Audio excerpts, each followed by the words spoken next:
Marvel Spider-Man Hostile Takeover Chapter 6. She had a game on her phone where the point was to tap the screen along with the rhythm of a music video. Maya couldn't hear the music though. She had never heard anything. Yet she always did well at the game. Perhaps better than someone who could hear. There were other cues. The rhythm of shapes and colors, the pulse of the vibrations. People who could hear had no need to pay attention, to be mindful of all the ways the world directs you without sound. This fight was like that. It had a rhythm, a pulse, an anticipatory beat. There was a music that she couldn't hear, that she could never know, and its absence put her at a disadvantage. It also freed her from its distraction. Her opponent were lost in the music, but she followed the rhythm. She wore a simple black tank top and compression shorts. Her shoulder-length black hair was pulled back into a tight ponytail. She sought to expose as much of her skin as possible without offending her sense of modesty.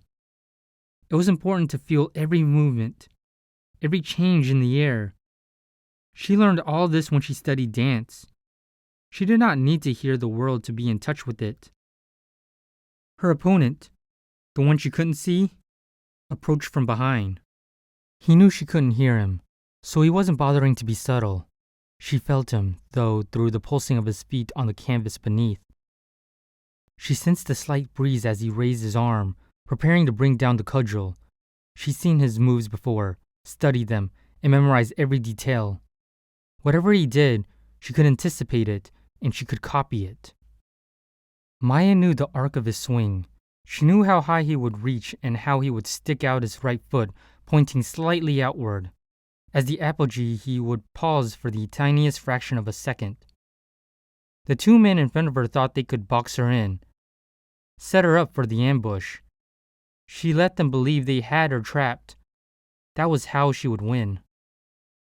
Had this been out in the real world, if it were a real assault, it would be over already. The three men would be on the ground, unconscious, or in too much pain to put up a fight. Here, in the gym, she drew it out, because Mr. Fisk enjoyed the show. He liked watching her outsmart adversaries who ought to have every advantage. Even so, in his mind, she was the poor little deaf girl he had saved. Mr. Fisk had given her so much.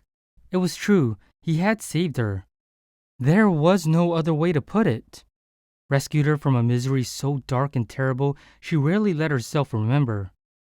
He hadn't made her strong. That she had done for herself.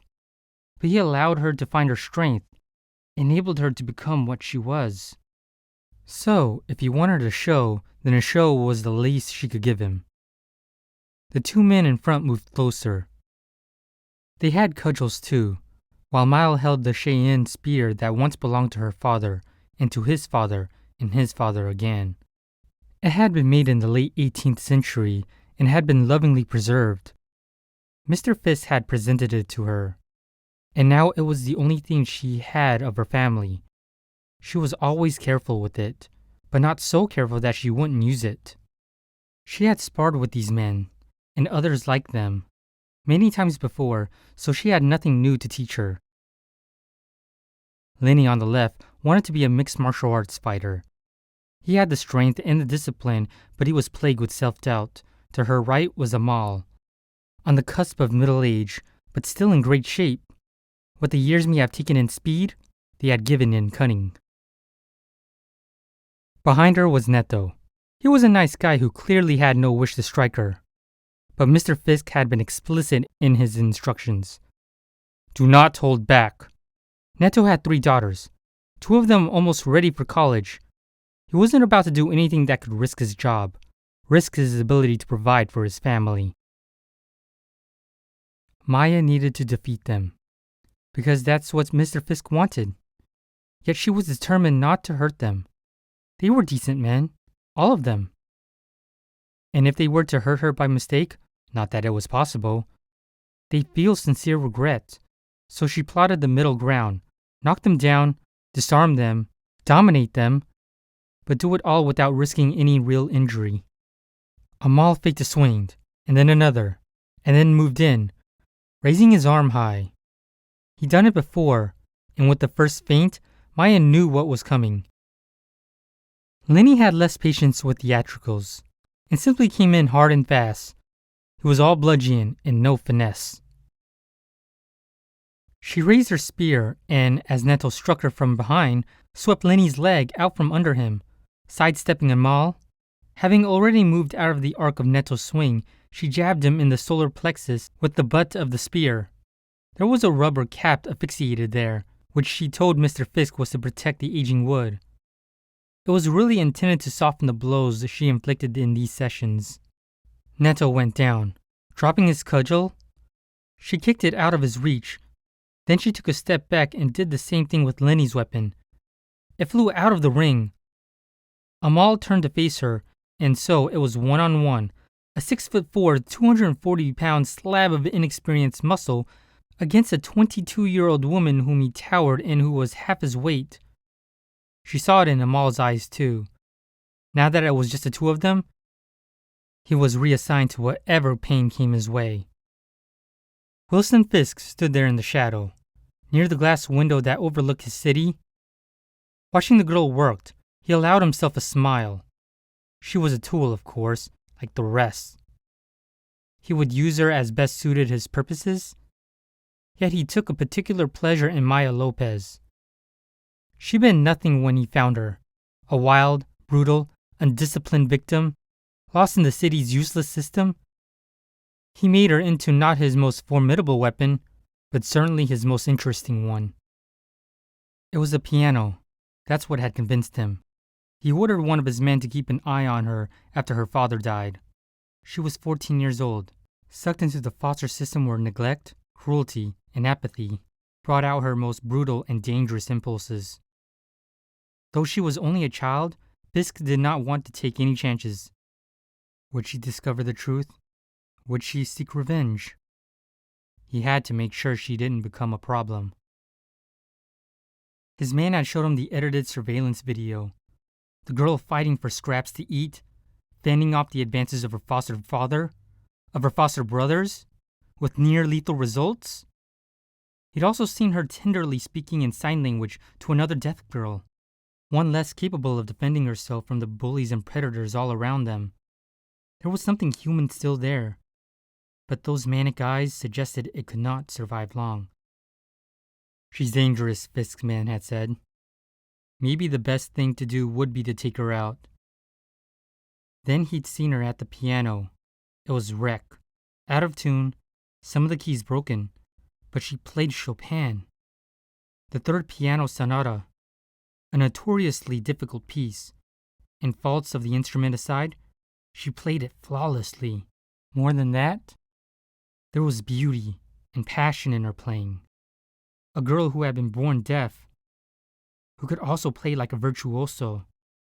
"I'm her new foster parent," he told his man. "Make the arrangements." It took less than a week, away from the constant torment and fear. And finally given the space to grieve for her father, Maya had blossomed. She was more amazing than he could have imagined. How had she learned to play the piano? She'd seen a musician on the television play, once. That was all it took. She could mirror any movement she saw. She was among his most treasured creations. He still had no idea how he would use her, but her potential and her loyalty were bottomless. He watched as his three men picked themselves up. They were bruised but not seriously hurt. The girl showed reluctance to actually hurt anyone. That could be a problem. He'd have to find a way to encourage a more ruthless approach. Until she proved she was ready, he couldn't risk revealing to her the full scope of his business. "Again," he told them. "Neto, I didn't see you holding back, did I?"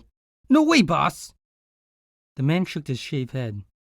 "You said no holds bar, and that's how we're playing it." Fisk doubted it. The man loved her. They treated her like a kid sister. It might be best to bring in people who didn't know her for these fights, but then he might lose quality.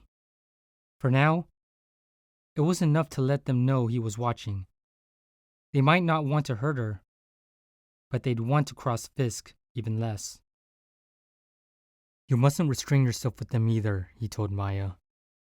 When he knew he had eye contact with her, they know as well as you that in life there is no escape from a checkmate.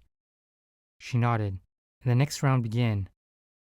Fisk was convinced Maya could have dropped the three of them in less than 30 seconds, yet she was taking about 2 minutes per fight. Part of it was because she liked to control the pace. He understood that, but it was also to spare them the humiliation, and so she set up her blows to avoid doing any serious harm. So strong in some ways, yet still plagued by sentimental weakness. Huang, his third shift secretary, entered the gym, striding purposefully as though he weren't terrified. Never a good sign. No one liked to deliver bad news to a boss. And to this boss in particular. "What is it?" Fisk demanded. Huang took an instant to plan himself and then deliver the news with his best business school efficiency. "Damn it!" Fisk roared. He raised his fist and cocked back. The Huang trembled before him. If he delivered the blow, it would kill the secretary, but Fisk was learning to control his temper. It was something he had to accomplish if he was going to convince the world that he was a different sort of man.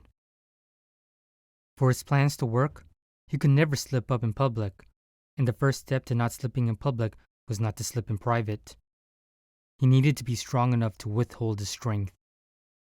He lowered his arms. "I'll deal with it," he told Huang, waving the man away. The old Fisk wouldn't have hesitated, but the new Fisk had a media image to maintain. Rumors of workplace brutality weren't going to do him any good. His place in the world had changed. He returned his gaze to the sparring ring. Amal and Lenny were down, but Neto was still on his feet. He was standing directly behind Maya, who had watched the exchange with Huang. Instantly, Fisk locked eyes with Neto, who knew what he'd done. Terror appeared in his eyes. "Boss!" he said. He backed up, holding his hands palms out, as if that would help him. "What did I tell you?" Fisk said, approaching like an angered bull. "You do not hold back." Neto continued to back away, stumbled, and fell on his ass. "She got distracted," Neto protested. "I'm not going to hit a deaf—" That was as far as he got. Fisk raised one of his enormous feet and brought it down on Neto's knees. The cracking sound reverberated across the gym, and then the screaming. That's who he is, Maya told herself. But he's getting better. For a moment she thought, Mr. Fisk would keep stomping. And maybe there was a time when he would have. But he had himself under control now. He was learning to be a better person. So much anger. Yet, he does so many good things. Poor Neto. He would be out for weeks, maybe longer. He might never be able to spar again. Mr. Fisk would take care of him, though. He was good about that sort of thing. Neto's daughters would never know how close they had come to losing their father. But they hadn't lost him. They hadn't gone through what Maya had. They'd been spared. Once she thought about it that way, she decided she would never think about it again. She would lock it away, with all the other things best not remembered. What did Mr. Hong told him? What had upset Mr. Fisk? Sometimes he confided in her. Sometimes he didn't. Maya didn't like to be left out. She would never betray Mr. Fisk's trust in her. At the same time, she didn't think she could be of use to him if he kept her in the dark about so many things. Mr. Fisk was all about compartmentalizing. He was ruthless in business, tender with his wife, indifferent to the suffering of competitors, generous with strangers. He would do anything for Maya, and yet, with someone like Neto, who had been a loyal employee for years, but no. That was something she had decided to put away.